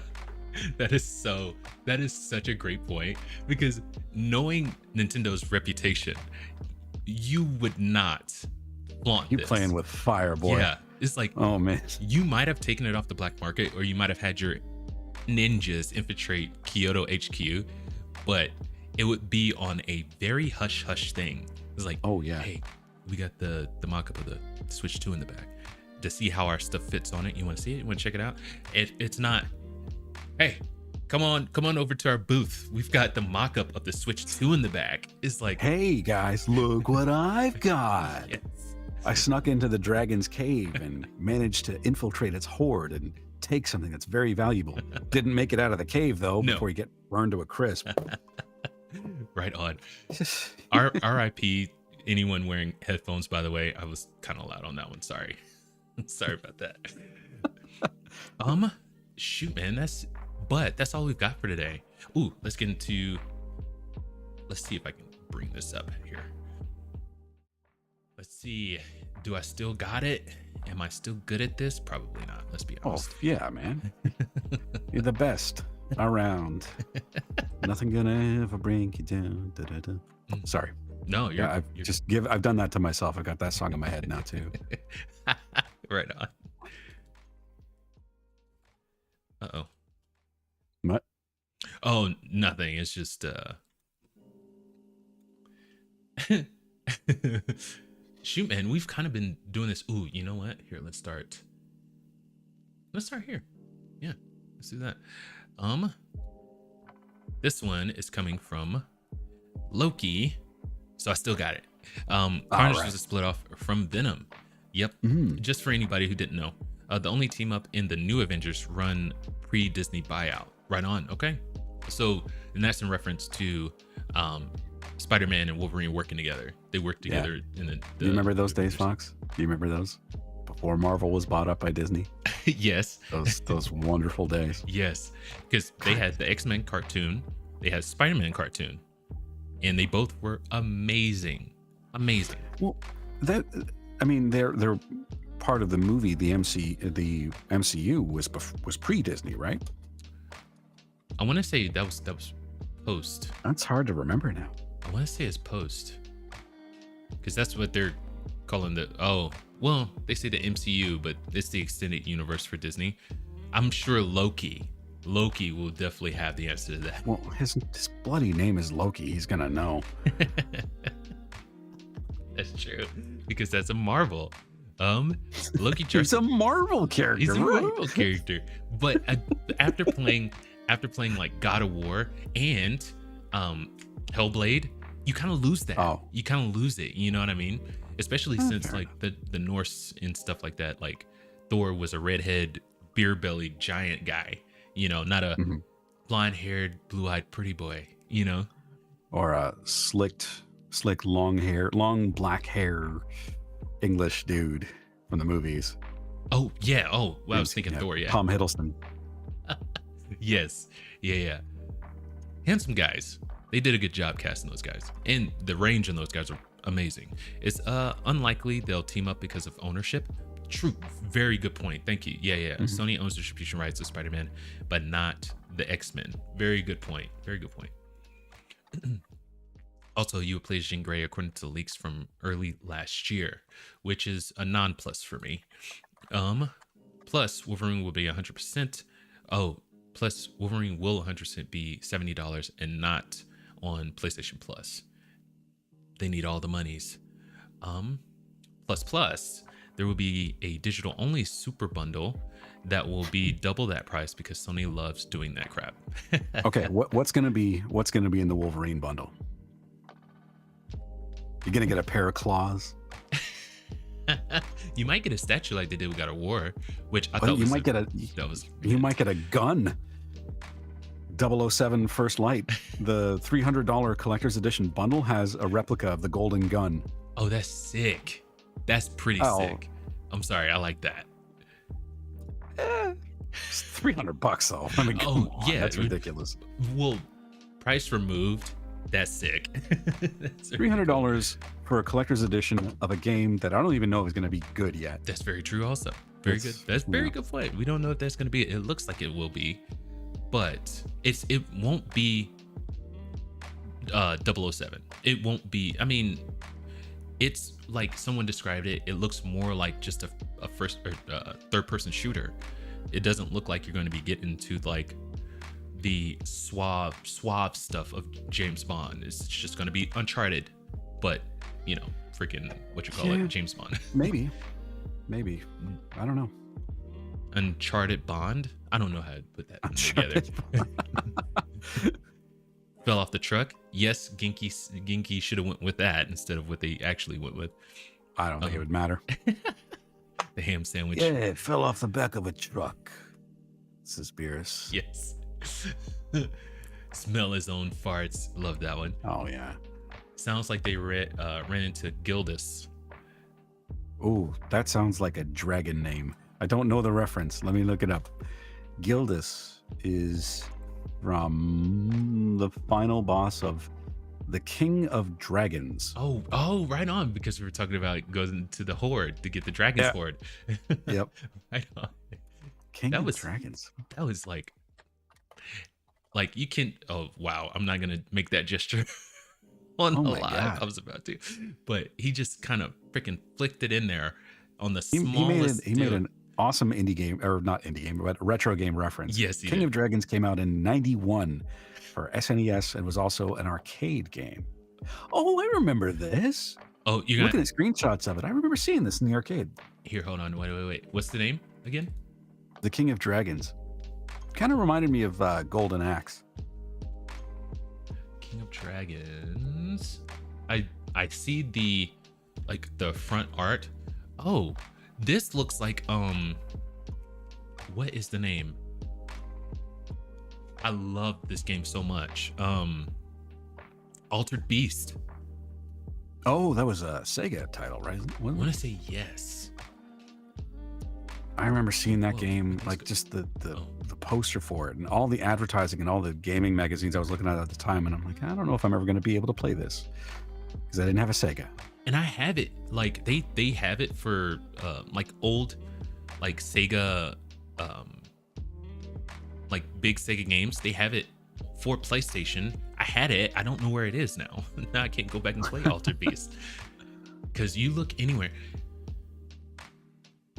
I don't even know if that needs to be rebooted, to be honest with you. Because it's Don't. No. Don't reboot anything. Reboot bad games, not classics. right on. For this one, I was playing Mega Man X7.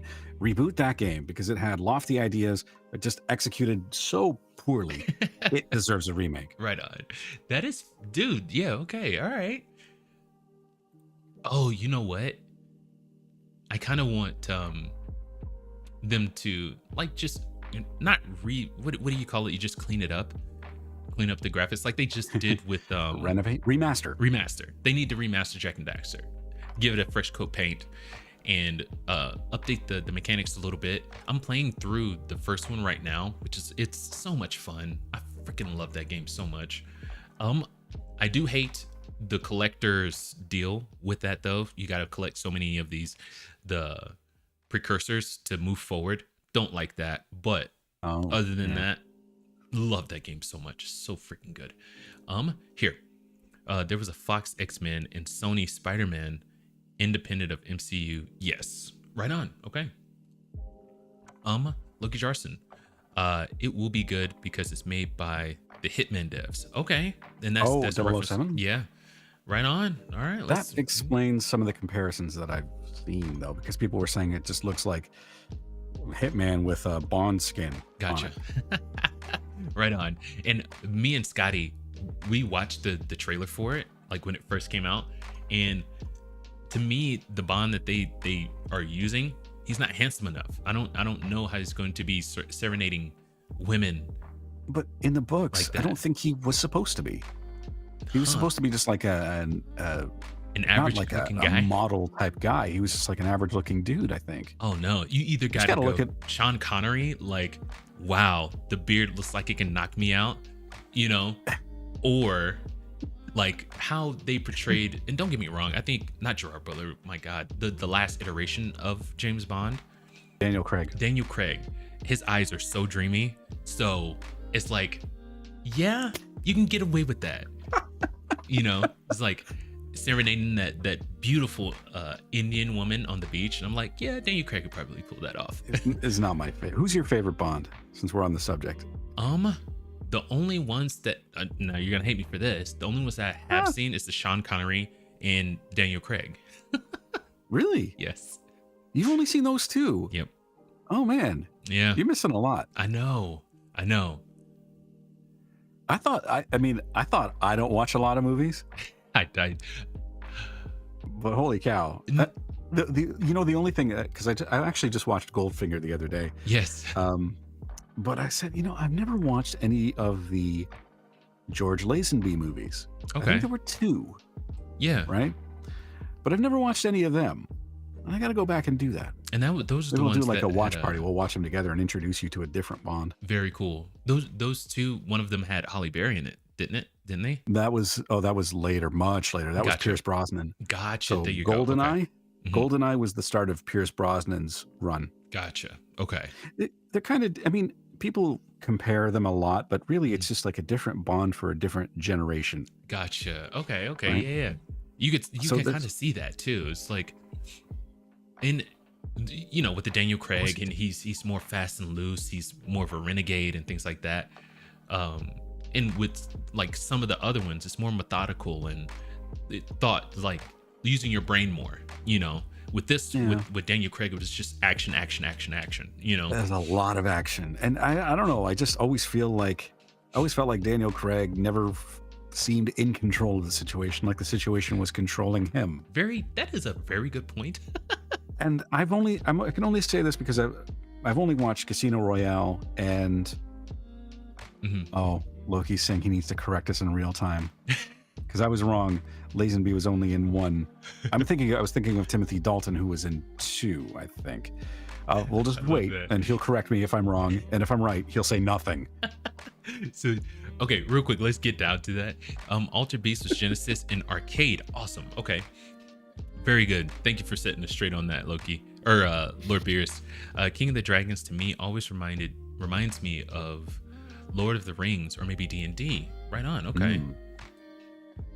Yeah, because it's fantasy characters. Yeah, that makes sense. But do they have mechanics in it to where, like with D&D, you are in charge of the story? Are you probably not for an arcade game? Right on. All right. No, it's just Beerus. Each character has their own. Yeah. But I'll let him answer that because he knows more about it than I do. Right on. This is coming from Loki. You can play King of Dragons on the Capcom Beat 'em Up collection. Oh, I'm an idiot. Okay, I can't read either. But okay, right on. All right, that's definitely worth checking out. Lord Beer says yes. What Loki said. Loki says WTF. I don't know what your WTF. Oh, I think that might be to him. He's talking about Bond and only knowing the 2. Oh, right on. Yeah. Here we go. Look. No, just 1. That's 2 on her Majesty's Secret Service. That was George Lazenby's gotcha. Bond movie. Okay. Loki again. I need to be on next time so I can correct you guys in real time. No, I like making mistakes and not being corrected in real time. There's a certain freedom to it. It's freeing. I like it. Lord Beerus, King of the Dragons, is a side scroll hack and slash with RPG elements. That's dope. Right on. That's definitely worth a look. I wonder, maybe one of you guys can, let us know, but is it on Steam? Because if it's on Steam, I will certainly check that out. Well, it's in the Capcom Beat 'em Up collection, which is probably on Steam. Let me check. Okay. So I'll handle that. Okay. Waiting for them to get back to us. That's all I've got for today. We've reached the last of the comments for now. If anything pops up towards the end, we'll definitely get into it. But that's all we've got. I hope you guys enjoyed it. It was a lot of fun for us. Loki says yes, it's on Steam. Thank you, Loki. It is. But thank you guys for joining in. Really appreciate it. You can find Nas on his YouTube, on his Twitch. He has a streaming schedule, which is awesome. Because I could never get one. It's like, dude, I'll stream when I can. But he has an actual schedule, so you can tune in playing retro games, indie games. It's an absolute hoot. And we were talking. He's right. I do have a schedule, and I sometimes follow it. Like, if you guys join in on a game that doesn't have actual audio, voice acting, he fills in the gaps for it, and it is chef's kiss good. So good. It's a fun place to hang out. At least that's what I'm trying for. Yes, it is. It is so much fun, and your engagement with the audience is top tier too. They're great. So it makes it easy. Yeah, right on. You the split, you do it so well. You can do it all, I guess, is what I'm saying here. So you can find him on his YouTube, on his Twitch, on X, which all of that stuff will be in the description. Is there anything you want to sign off with, Nas? No, other than what I usually say at the end of one of my streams, which is go play some fun ass games. Yes. Right on. Thank you, Loki. Loki says good show, thumbs up. And Beerus says in King of Dragons you choose your player based on their job class and you travel around the land to ultimately stop Gildis, what? Gildis, the Dragon King. Gilda. That was totally my screw up. He spelled it exactly right. It's just, I don't know, what is that? Where you mix up letters trying to read? I can't remember. Dyslexia? Dyslexia. I am sorry. Sorry about that. I guess we're far enough into the stream where the algorithm won't be like, hey, bad word. No, stop that. It's like, Oh, that's not a bad word. no. Is it? Dyslexia? No. Besides, I Dyslexia. swore earlier, and they're gonna, Oh, who knows with okay. YouTube these days, man? Dude, yeah. Who knows? But thank you so much, Nas. I really appreciate it for you dropping through. That's awesome. And thank you, Loki, Beerus. I saw Bunny in there too. Or am Yeah, I Bunny missing- was around earlier. Bunny, thank you so much. It's so awesome to see all you guys. Because it's been a while since we streamed, and there's nothing like coming back and seeing your guys' faces. Being able to talk to you, Nas, is awesome. See your guys' Yeah, faces. man. I mean, talk with you. I know it's like casual scheduling, but anytime you're running with something, just let me know and I'll do my best to be here. Right on. In real life first, but yeah, no, I appreciate that. Oh, right for on. sure. Yeah. All right, shoot, man. We can go ahead and sign it off, and shoot, whenever some big news comes up, you'll catch us back here for sure. But Sounds good. yeah, you guys have a good one, and I'll catch you on the back end there, Nas. All right. So long, everybody.